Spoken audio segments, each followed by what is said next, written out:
You know, I think it's not a matter of finding the passion. It's a matter of having it and developing it. Ultimately, everyone who wishes to be famous, or however you define that word, there's only a certain number of stars available in the music. There's other things they can do to help the music. They could be a good teacher.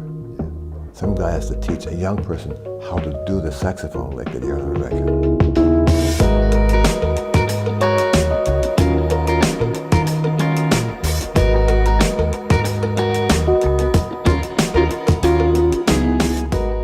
Ron, thank you so much for having the time to come out here and share your story. I've heard you perform many times, and you are probably one of the few musicians that reaches me and many of my friends when we would hear you perform at several different levels, spiritually, intellectually, emotionally, and physically, because we felt like we were fully involved in your performance. It really was exciting at many levels. So for that, I first thank you on behalf of all of my friends and everybody. But thank them for me. I sure will. I've heard you perform recently with Billy Cobham and Kenny Barron, and you just are still on the cutting edge of playing. So I got to ask you, if we can go back, where did music start for you, and how did it get involved in your life? Well, a teacher came into our school in Ferndale, Michigan, and had a table full of instruments, and she announces that she's going to start an orchestra. And here before you are these instruments of which you have any choice, and we'll make these instruments yours, and we'll make this orchestra happen. So somehow the cello seemed to be the most easiest for me to do what I thought was possible. And from then on, I've been a musician. What made you choose a cello? I have no idea. It just seemed like it was mine. It was aluminum, by the way. Aluminum cello? Absolutely. Do they still make those? Oh yeah, they're much more expensive now back then. Yeah. So did you start taking lessons on it? Absolutely, yeah. That was part of the deal. Mm-hmm. You could take it home if you could take lessons. Right. And my parents were eager to see if I was really interested and provide the financial background, financial backing to have us afford lessons. I'm from a large family. Yeah. And a brother and 6 sisters. And during those days, 1947, 48, there were difficult times for people in general. Yeah.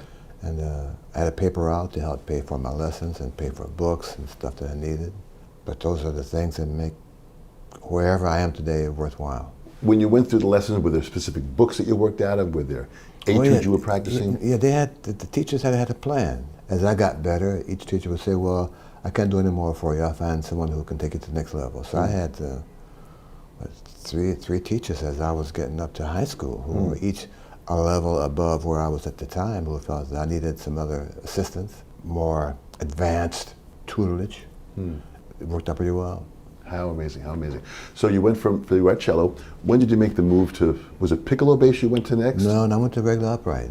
Oh, really? I went to high school in Detroit, Cass Tech, and as I was getting there my senior year in high school, which would be 1954 or so, I noticed that there was a call for orchestral kids from the school to perform at teas and various social functions.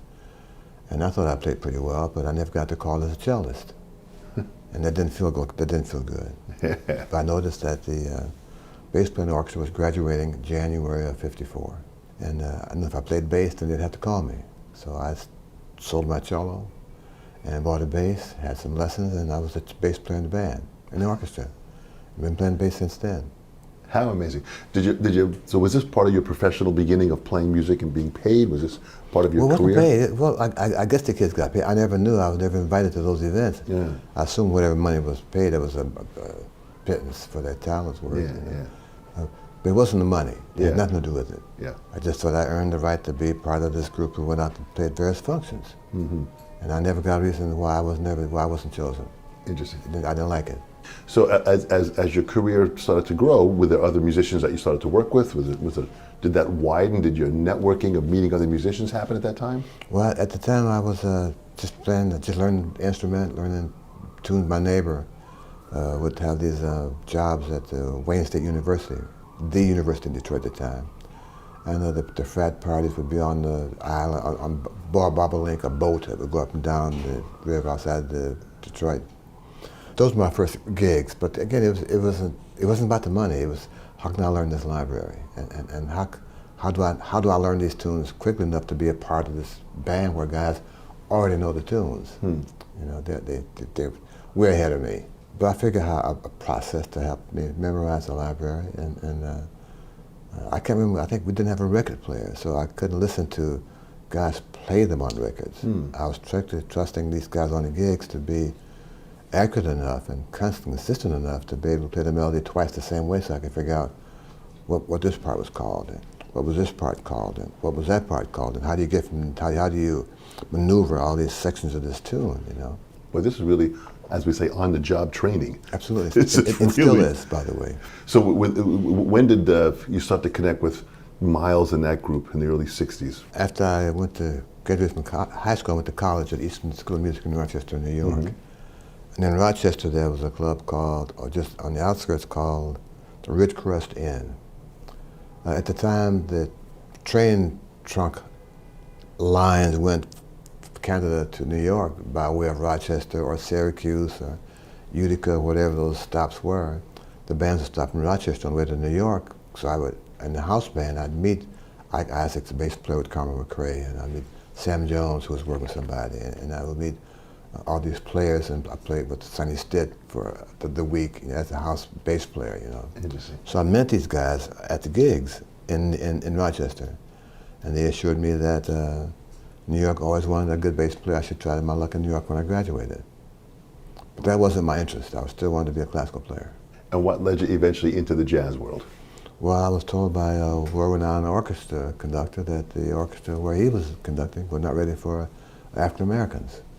But what a different time that was, you know, in being able to have our direction sometimes directed for us as opposed to making our own free choice. Well, I'm not sure a whole lot's different, is it? Yeah, that's point well taken. You know, I get this question all the time, and I kind of have to be careful how I respond because it sounds like I'm really bitter, and then it's not that at all. Yeah. I have a right to be, but I've kind of got past that. But if you look at the pictures from the major orchestras, let's just take the top 10 orchestras. From 1959 up to today, there's not the growth of minorities in those orchestras has not grown according to the number of minorities going to these music colleges, keep turning them out. Yeah. You know, and I don't quite get why they keep turning them out with nowhere for them to play. You know? But that's another story for another time. Yeah. Absolutely, for sure. Well, you started, so you hooked up with, you met Miles, you joined Miles in '63? Well, he came, one of these package shows that were touring at the time was called Jazz for Moderns. This particular package show played at the Eastman Theater around 1959, my senior year in college. Again, they all came by train to New York by way of Rochester on this tour that had Maynard Ferguson's band, Dave Brubeck, Lemon Hendricks and Ross, and Miles's band. They were all part of this package show. Yeah. They had arranged for the bands to go from the theater right to the train station for the next train going to New York City. And somehow, whoever was supposed to take the Miles band to the train station either was late or never showed up. So the guy asked me, the producer was a friend of mine, asked me, could I take Miles to the train station? I said, yeah. So we got in my little 1950 Ford, me, him, I think Philly Joe Jones, and drove to the train station downtown, and that was good night, you know. And Philly Joe, you have, what memories do you have of Philly Joe? None. Really? 1959, man, I'm a little past that memory zone right now, so yeah. I have none at all. All I remember, I was in my car, I drove him to the train station, and came back to school for the next class I had. So I have no memory of those meetings other than knowing I met them first there then. How interesting. Did you? So you joined the band, and you've got. I joined the band April 1963. And Herbie Hancock's in the band. Wayne Shorter. Herbie got in the band. We did a tour, a 6-week tour of the West Coast, basically, with George Coleman playing tenor, Harold Mabin playing piano, Frank Strozier playing alto, and Miles, me and Jimmy Cobb. That was a West Coast band. Yeah. And when the tour was over, we came back to New York. Miles hired Herbie and hired Tony. Jimmy Cobb was filling in until his tour with West Montgomery opened up after this tour was over. Yeah. So the Miles band was officially formed after we came back from California. And maybe a year later or so, Wayne joined the band. That was the final band. Interesting, interesting, interesting. Well, you mentioned Wes Montgomery. You had performed with Wes. I only made one gig with him. They're all records I made with him. Oh, interesting, really. Yeah. And what was it like doing the recordings at that time? Very efficient. Really? There's no rehearsal. They had good gear. Yeah. The musicians brought in their music, little parts written out. We have rehearsed on the spot, rehearse the tune, record it. Rehearse the tune, record it. At the time there were no overdubs and none of that stuff, so we were kind of trusting our instincts the first time around to be as accurate and as play as, honestly, it comes to mind, but as accurately with the changes and the form of the tune, with the group concept as possible. Those kind of things didn't happen until much more, 10 years later to be really effective. Well, it's amazing how great those albums sounded. You know, it was so natural and pure. And so you went in there with rehearsals long. Did you go much over it? Well, the rehearsals were along to learn the tune and record it. It wasn't that simple. Yeah, it was kind of uncomplicated. Yeah. I wish it was that way now. Well, you know, people have bigger budgets. Yeah. Better gear to manipulate the information that's coming out to your ear finally. Yeah. And all that takes time. It takes concept. It takes tools, and it takes money. Yeah, yeah. The jazz community never had the luxury of having a budget that would allow them to record for 2 weeks. It's all in and out for the same day. I made a lot of records, man, that were all in the same day. Recorded the same day, you went down all the tunes and just did it, yeah. Yeah. That was, we had no time. I mean, no extra time. Yeah. You had just enough time from, you work 9 to 1 and 2 to 5. In this space of time, you'd make a record. But you're playing, it's always at a high level. How do you maintain that proficiency and accuracy and skill? Well, I have a standard that I'm responsible for in my performance. I think one of the things my father instilled in me was that you have a level that you establish, you have to maintain that level, whatever that takes. And I've kind of adhered to that philosophy. Yeah. Even in my performance level, if not matching and surpassing the night before, or the set before, or the tune before, or the chorus before, because I'm responsible for that kind of output from the instrument. But what an incredible personal constitution that you have for that. That's part of the job. that's your standard in that part of the job, which is really, really amazing. Were you meeting other musicians at that time? Was there a lot of, networking with other musicians? Probably more than now, because the social media wasn't there. Yeah. And the only way to learn other songs and figure out what the next tune is and take lessons from guys on the bandstand was back then, because there wasn't a school that you could study. There wasn't a YouTube to see what this guy did on this last tune, how he arranged it. That just wasn't available then. So a lot of the information that got passed along was meeting during the intermission, or getting to the gig early, or understanding what a certain phrase meant on the guy's horn, mean that we're going to do this phrase next. A really communal school, like it's kind of like homeschooling would probably be. We were home on the bandstand. Interesting, yeah. Or travel by train or by car. You have all this distance between Detroit and New York and Detroit, or Detroit and Cincinnati, And during these times when you have this space for nothing to do but talk about the music with the guys in the band, you come up with concepts. You throw things around, try to remember what the concepts are, to try to figure out what does this work for this tune, what's the best tune for this kind of concept, and over the course of this ride, you come up with a process and a plan that you hope works when you have the instrument. And sometimes it was fantastic, sometimes it was this much less than fantastic. But I took my chances. We all did. Yeah.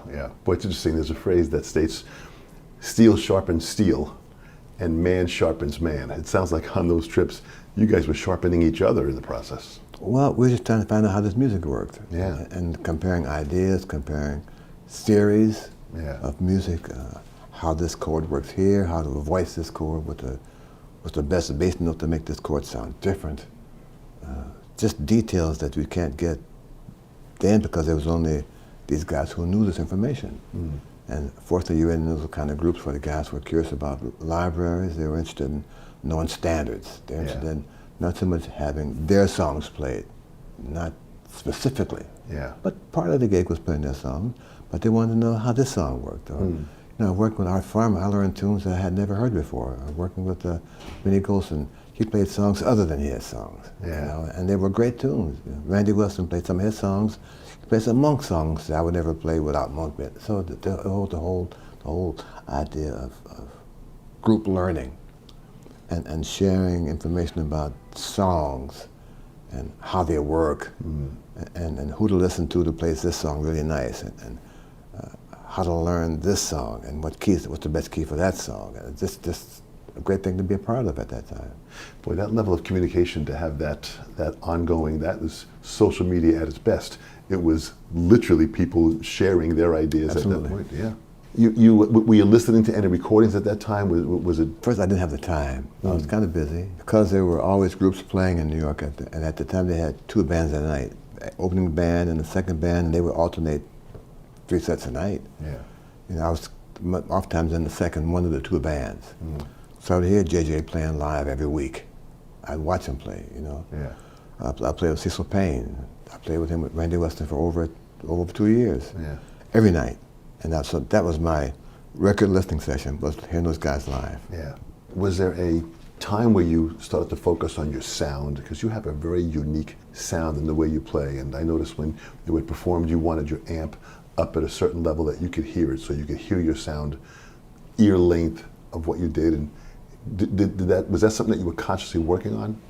Well, you know, I think one of the things that makes music great is that a person who's really adept at his art, he has his own way of expressing that art. Whether it's his sound is his paintbrush, whether it's ermine or silk, he has a way of having you know who he is by the sound of his story. And I've always been curious as to Cecil Payne, for example, who came along when there were 5 other major baritone players. You had Harry Carney, Leo Parker, you had Serge Charloff, you had Cecil Payne. Yeah. Pepper Adams, they all had the same horn, but they played completely different. Yeah. And that was always, that just fascinated me. How's this? Or piano players. You take 5 piano players play the same piano and they bring their own sound to the piano. That just, to this day, fascinates me. Yeah. Somehow I stumbled on a sound that I thought I'd like to have control of and be able to produce it as often as I needed it. And I decided this sound, wherever this is ultimately defined as, would be the sound that I'd aim for whenever my bass came out of that case. And I'm still working at it. You know, you stayed with acoustic bass. Did you ever go to electric bass? Well, yeah, I did some dates with some big names and some commercial music. But understanding what it would take to make myself as proficient on the electric bass as I was aiming for the upright, it just wasn't possible. Yeah. And there were guys who were already advancing the instrument. They always had an idea of what it could do, you know. They were either converted guitar players or just happened to pick up to something somewhere else and they said, well, let me try this out. You know, their curiosity. Yeah. But they're already developing intervals and tunes and gear and different pickups and different pedals. Yes. And then to compete with those guys with the time they had, I had no chance of being to their level. You know, it would mean to try to get to where they were already, that stopped doing the upright, and that just wasn't part of the problem. That just wasn't possible. So I gave my bass to my son, and I'm trying to learn how to play this guy all night now. I haven't played electric bass, man, in 35 years or more. How amazing. Yeah. Yeah. Was there a bass player that you were looking up to, or were there any mentors that you had that you were looking up to that you were learning from at that time? And not on bass. I just found somehow that just wasn't part of my learning curve. Yeah. I watched J.J. Johnson play the trombone, and how far he went past the bell was only this far. He went this far from the bell once a night. and Cecil Payne, who was able to make his sound on the baritone a Cecil Payne sound, not a Pepper Adams sound. Interesting. Or not Harry Carney's sound. Yeah. Or not the bebop of Leo Parker. He just had his sound with the same horn, and to this day, that's still a very fascinating event to me, you know.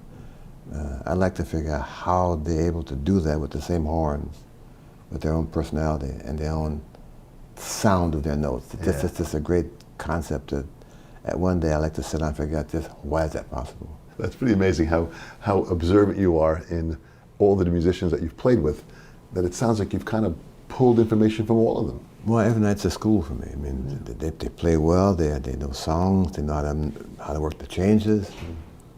They know what intonation is. Yeah. They know how to start a solo. They know how to end a solo. I mean, that's free.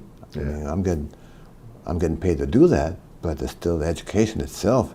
That process is free every night. All I gotta do is be there and pay attention. It's not complicated. But the open mind that it takes for you to even say every night was a school for you. I mean, that means you have the willingness to want to take in these ideas. That's a very unique personality that's needed. I can't imagine guys wouldn't want to do that. I mean, how else can it get better? Yeah.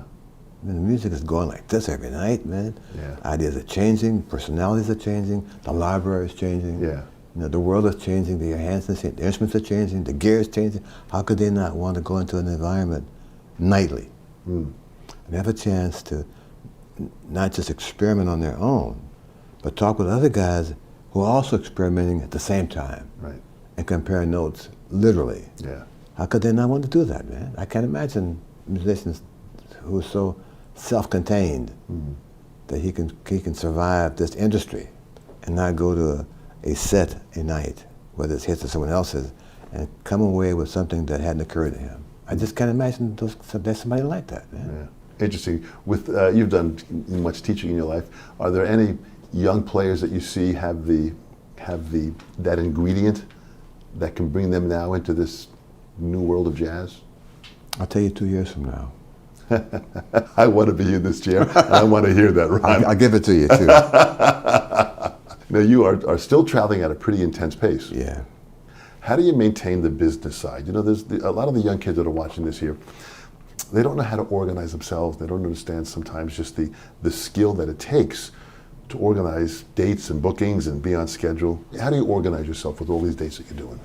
Well, you know, they got three things here, I think. One is understanding what responsibility is. Two, understand that you are the responsible person. Whoever else is working for you, you ultimately are the guy. The buck stops there. Yeah. And number three, watching how guys handle their business. I mean, I've been on a lot of bands, and I watched, for example, how guys program the songs and how they are willing to change the song for the mood of the house for the moment. I watched those same guys talk to their agents and manage, and how they have a point of view of what they're willing to do, a salary, or how many sets you're going to play a night, or insisting that the piano be in tune between sets. Those kind of details from these older guys when I was coming up, that was part of the process. Yeah. You know, I know guys, musicians who, if the piano wasn't what they had asked for, they wouldn't play the gig or make the club owners bring in that piano that they asked for in the contract right away. Yeah. To establish a level of performance. They're getting hired to perform to a certain level, either due to their reputation or a big record or their background. And they want the tools that it takes to make them able to perform to the level with which they are accustomed and in fact being paid for it. Yeah. Well, the only way to get that is insisting that you have an environment that's best as you can control, available to allow you to play as good as you can play. And I think the young guys have been so involved in being leaders that they haven't stopped and stepped aside from that to be a really good sideman. Yeah. And understand how the process is working.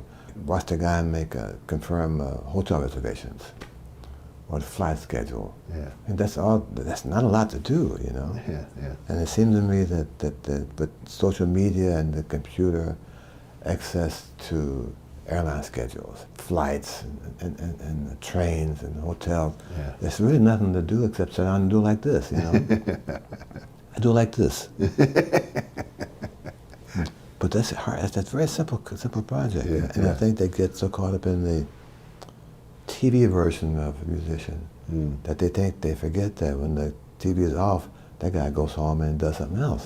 This is full time here. Yeah. You know? I had overheard you talking with some of the students at the Art of the Rhythm Session retreat that we did with Billy Cobham about what you look for out of a drummer, what you listen for from the drum set. There were specific sounds that you liked. Can you talk about that a little? Well, you know, I hope that the drummer trusts my judgment when I ask him to do A, B, or C. You know, and some drummers are determined that their way of playing the drums is the only way to play the drums. So you can't exchange conversation with them. You can't exchange ideas. They don't really want to hear anything but what they already know and what they're okay. Yeah. But I'm talking about the person who is open to other ways to make the combination of bass and drums work. Yeah. And one of the things I think drummers missed on Tony Williams, who did get a chance to see him, was how willingly he asked questions about music. He would ask Herbie, just play this chord again. How did you make these notes, this voicing, make this chord sound? He took a year off and just studied composition, arranging and composition to some guy in California. Yeah. You know? He'd ask me to write the changes out to this tune so I could see how it looks on paper. I think they missed part of his genius. Yeah. Playing the drums was part of him being curious about how music physically works. Yeah. You know? Or I would say, Tony, that bass drum is kind of, the sound is really kind of long and it's kind of wiping out all these notes below this note on my bass. If you can either deaden the sound, use a softer beater, or don't just beat that drum up like that, I have a better chance. And he didn't mind that help. Interesting. He wanted to know how can he make the band be more fluid in whatever they had in mind. And if the bass drum was part of the issue that made that not so easily attainable on a nightly basis, he was willing to make sure that he was comfortable enough to do whatever was necessary to make it work. They had certain symbols that he liked, you know, but one of them had an overtone that was kind of like F sharp. Yeah. And it just wiped out all my D-string notes. So I said, Tony, this symbol is killing this string. And he said, well, I'll find another one. And it wasn't, I didn't say or else. Yeah, yeah. We didn't say I can't afford it. I mean, it was all about how can the drum be a true companion of the bass player? And how can I make my instrument blend in best with the drums? And I listened to it and said, what do you think, Tony? He said, well, if you play down here on this part of the melody, or if you play this figure an octave higher or lower, it's great, let's try that out. And I think that kind of comfortable exchange of information, I think I don't see that much today. You know? Sounds like there were two words that were involved in what you just said. There was incredible respect for each other, and then there was trust. It seems like there was a very, very deep trust in the musicians with the band as you played with them. Well, I can't say you could play music and not have either one of those. Yeah. Both of them, preferably. Yeah, yeah. And you got a song that's going to last 15, 20 minutes, you need to have something other than notes to make it work. Yeah. Well, how powerful. And Tony was very young at the time. How was it? I mean, he seemed very mature for his age at that time. Well, because he was underage. At the time, they were really strict about who could walk into a bar. Yeah. You know, I think most states was 21, and he was like 18, 19. The band had to establish a guardian for Tony. That if this guardian in the band wasn't in the club, Tony couldn't go in there. Interesting. And I was the guardian. You were the guy. If I didn't go in, he couldn't go in. Yeah. When I left, he had to leave. But he understood that process. He understood what the laws of the land were. It wasn't that he played great drums or was fantastic. There's still a rule of the law, and he couldn't jeopardize the band's performance. Yeah. Because he insisted on doing something that he thought was necessary for him to do. Yeah. You know? But again, he was really mature. He understood way beyond his years how important things were, and didn't mind changing his point of view to make the things work better. But what a great open-mindedness. Yes, he had it, man, and that's why he played so good, I think. But what a good open-mindedness you have. I mean, you really are so open to ideas and discussions and taking things in and trying new options that maybe you had not tried before. That's deep. That's That's where it work, man. They're waiting for somebody to find them. Yeah. We want to watch the discovery take place, and maybe even have something to do with this new point of view. In closing, Ronnie, I always say we have a young generation that's out there, and many of the names that you mentioned, I always ask them to go and research those names and find out the history of people that you've worked with and people that you have mentioned, and just to step more into your world, to find that if someone wants to study Ron Carter, they have to go back and find out how did Ron Carter learn this. And with this young generation, what would you say to them as they have their hopes and dreams to play music, any kind of music, or maybe even specifically jazz? What would you say to them that would give them the hope to find that passion and drive it to their dream? You know, I think it's not a matter of finding the passion. It's a matter of having it and developing it. Ultimately, everyone who wishes to be famous, or however you define that word, Right. or be a star, you know, there's only a certain number of stars available in the music. Yeah. There's only a certain number of big name stars who can work in clubs in New York, for example. We're in New York right now. Yeah. For those guys and gals who are not able to crack that star circuit, and I don't know how to call it. Yeah. You know, who never got to the area of being in the famous column as a performer. There's other things they can do to help the music. They could be a good teacher. Yeah. They could be a composer. They could write reviews in newspapers. They could be a historian. Everybody can't play, no matter how much they desire to play. Yeah, yeah. Someone has to do the other work. Someone has to catalog the music. Someone has to be the mind for digging up information on this guy and cataloging his life over here. Someone has to be the shovel who analyzes why this record sounds that way because of the style they were playing or because the harmonic concepts they were fooling around with. Someone has to be the guy who notates why this happened. Some guy has to teach a young person how to do the saxophone lick that you heard on the record. That's someone else's job. Yeah. And the job's open to wait for someone to do them. And those who have this desire to be having their name in the biggest lights of the marquee, you know, if that marquee only holds so many names. And I would recommend to these people who don't have that specific dream fulfilled as being in the star category, what else can you do that makes this music survive? Playing is not in the cards for you for whatever reasons. Yeah. Maybe they don't play really that good. Or maybe they play really great, but somebody else plays this much greater. Or they missed the train. You know, there's no reason to put the horn in the closet and no longer play it for, you know, not only be associated with music because you didn't get to be the biggest marquee name on the poster. But someone's got to do other stuff that makes this music have a life. Like you're doing right now. Why can't you know, one of my concerns is that the players who don't get to this star thing, they get so discouraged that they just kind of stop. They kind of waste all the time that they looked for this column. Yeah. And it seems that if they don't get to this column, they just get so frustrated they just stop doing anything that involves music. Someone has to be a music lawyer.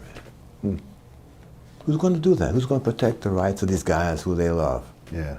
Who's going to research who owns the copyright? Who's going to research setting up a publishing company? Who's going to research an accountant who tells these guys over here how to file income taxes? Somebody's got to do that. And these small things over here make this guy be able to play better because he's not worried about this so much anymore. Yeah. That doesn't mean he has no respect for this guy over here, the accountant, or this guy's so envious of this guy. That's what the world works around, this exchange and this idea that this compassion, that if you don't get the best shoes, you can walk around barefoot or wear sandals. I mean, I don't get that. Yeah. And it's not necessary. Yeah. Boy, it sounds very, very profound. You know, it's amazing because as I sit and listen to you, I am now a better person from just hearing your words. When I hear your music, I find I am a better person just because your music, when you play, just, again, reaches me spiritually, physically, emotionally, and intellectually. And you continue to do that at a high level. And I wish you the best in your travels to continue doing this because, Ron, you are the best. Thank you so much. Thank you. Nice to see you. Thank you so much. Bye.